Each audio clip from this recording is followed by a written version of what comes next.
The great Tao goes everywhere, past your left hand and your right, filling the whole of space. It is breath to everything, and yet it asks for nothing back. It feeds and creates everything, but it will never tell you so. It nurtures all things without lording it over anything. It names itself in the lowest of the low. It holds what it makes, yet never fights to do so. That is why we call it great. Why? Because it never tries to be so. This is the quintessential verse of effortless doing or effortless action or just living effortlessly. And this is the essence of flow. The idea here is you are being what you are being because it is how you are. And so there's nothing to take credit for. There's nothing to get boastful about. There's nothing to hold over anyone's head because you did it so greatly or so profoundly or in such quantity. It's none of those things.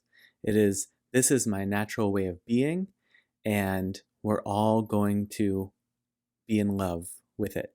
The glory of something or someone that can give and provide without exhausting themselves comes about only in the way in which they are doing it naturally. So in that way, they aren't doing it at all. They are just allowing it to come forth. They are essentially getting out of the way versus the opposite, which is putting forth effort to do something. There's a quote, I think it's by Rumi, that says, "Instead of finding ways to love, I tore down all the barriers to love that I had built."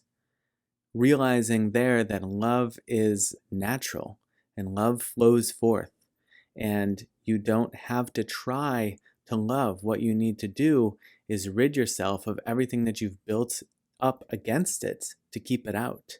Same thing here. You are abundant and you are giving and you are inexhaustible. What you need to do is not try to strive to understand and be in connection with those things, but you need to tear down everything that you build up in your head and everything that you believe so profoundly that goes against that. And the many, many ways in which you convince yourself that those things are not true.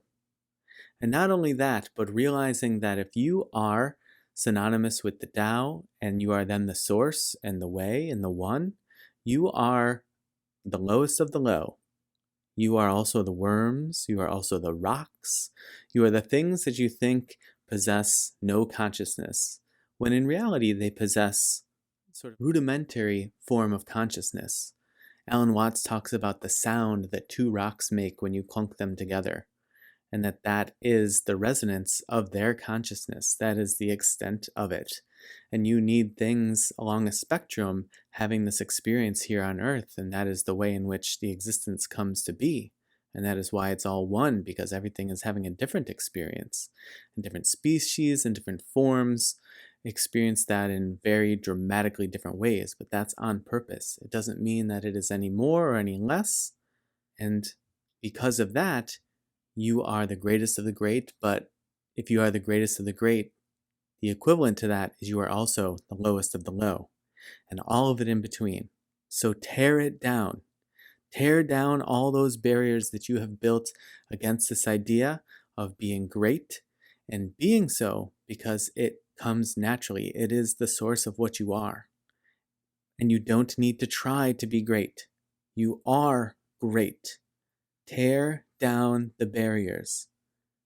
Rid yourselves of everything that you've walled off in order to convince yourself that you are small and a speck of dust in the vast scape of the universe, and that your life bears little meaning in the vast scheme of it all. Your life is the vast scheme of it all. It is a funny thing that everything is doing, and it takes this funky shape that we call you. Rid yourself of all of the convincing that you've done over many, many years and decades to make yourself believe otherwise.